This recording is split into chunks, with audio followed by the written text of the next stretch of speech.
So after playing a couple of hours of Dragon Age, I thought, you know what, I want to kind of go over a few things that might be a bit of a concern for mid-level game and then kind of towards the end. Now, I will preface this by saying this is my first Dragon Age. I know very, very little detail about the origins of the story, and the fact that we've now had quite a few of them. This is definitely one that's come out quite some time after. So in terms of the lore, the actual story part where it comes to referencing previous, that's going to go over my head. And unfortunately it is, and I never really got to play it. There was more games out that personally took my favour early on, and I was kind of optimistic with this one. I've recently got into more of the RPG scene, more of kind of like the actual, almost, it's like a story, but then there should be some open world, and I was going into this with a little bit of optimism. Now, obviously, prior to buying the game, I thought, you know what, we will actually sit down and have a look at some of the review copies, because obviously, there is quite a few creators raising some concerns, and that already screams that this game might not be the level that I was kind of expecting. After playing Dragon's Dogma, I realized, okay, this is going to be quite an interesting one, because Dragon's Dogma was one of my first coming back to the scene of RPGs. Never really got into the Elden Ring and all of them sort of games, so it was kind of different, and it was interesting to play. Dragon's Dogma, even though I did feel the repetitive kind of vibe from it, and most definitely a lot more of a challenge than what I'm kind of used to. I like playing a lot of sports games. I like just normal, it's kind of like MMOs like RuneScape Online, World of Warcraft, all that jazz. But when it comes to sports games, they tend to be more of my theme. Now, with Dragon Age, I must admit, in terms of the dialogue, it sometimes feels a little bit juddery, and this is from the kind of start, and the problem I've got with a lot of it is how many cutscenes. Now, I'm hoping this is just going to be a start of the game, because at this point, I'm going through cutscenes more so than actually playing the game. I think I'm about 2 to 3 hours in, I want to say, give or take, and honestly, it is absolutely nuts. So like, I think I'm about, I'm roughly about 3.5 hours in, give or take. I'm probably more towards 4 now, because I accidentally left my Xbox on, so it says 18 hours, and I can tell you right now, I've not played 18 hours. And there's just so much talking. Now, I like a decent cutscene after a solid mission. Like, we're talking an hour, maybe an hour and a half mission, exploring, getting new stuff, and then updating myself with the game. But genuinely, there is so much cutscene that could be just taken out, or it could almost be utilized within the actual story. They could be saying this as we are going through the story, because most of it is just general wash. Like, I get it. I get the premise of the story now. We've done the first bit. I understand in the prologue, or yeah, it is the prologue, you kind of have to get to grips with the story, where it's going, where it's headed. I get that. That's fair enough. There should be a decent amount of talk in there. It sets up the rest of the game.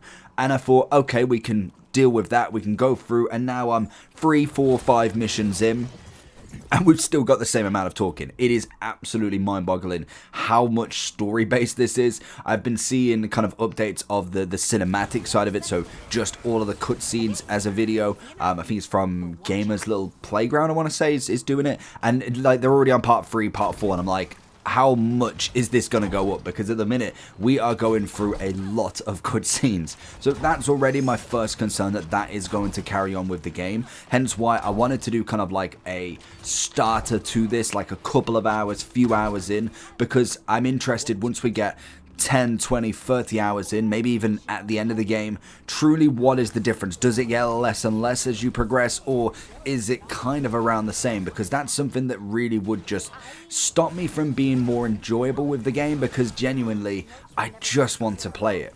Now, obviously, when it comes to the open world side of stuff, I haven't really experienced any of that, if there is any, to be honest. It seems very train tracky. I'm kind of go here, do that. Now again, I'm hoping that this is the start of the game and it's kind of very much missions, and once you get into maybe some side quests, or if it is just going to be a total train track game. I've been hearing that the older Dragon Ages were more open world. I'm hoping that does become the case, but again, I'm not necessarily too open with that. I feel like this is going to be a just complete story rather than anything else, which again is fine. I think that is suitable for some games, but I think when you've got a series based around open world, I would have suggested that maybe we could have potentially gone back to the open world. I think that is something that I really liked with Dragon's Dogma, is the open world feel from it. You don't always have to do the main stuff, and to be honest, half of the time you can't carry on with the main stuff without leveling, without just having that bit of a grind in it. Now, when it comes to the combat side of stuff, again, I like a lot of the skills. I've personally gone with the mage, purely on the fact that I do like a mage build, especially with these sorts of games, because I do find it's just slightly a bit easier than being full on with everything. I do like a warrior as well, which would be kind of more when I've got to grips with the game. And the problem with this is sometimes I do like to maybe do like a first playthrough where I really want to go through as quick as possible, get through the story, know all the kind of hints and cheats and stuff, and then I'll do a second playthrough where I do it on harder difficulty, and we can kind of challenge ourselves a little bit more with a completely different character and see what the differences are between them.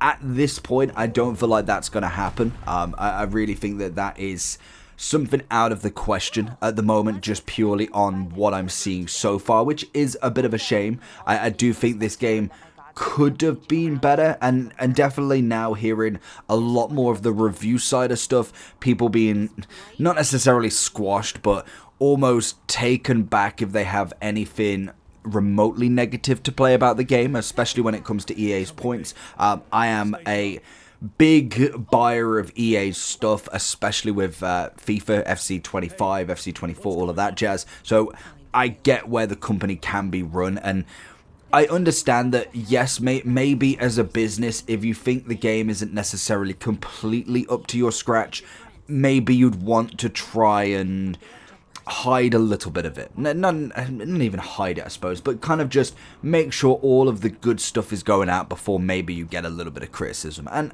I get that. It's hardly like EA or this is the first gaming company to ever do this. Like, of course it isn't.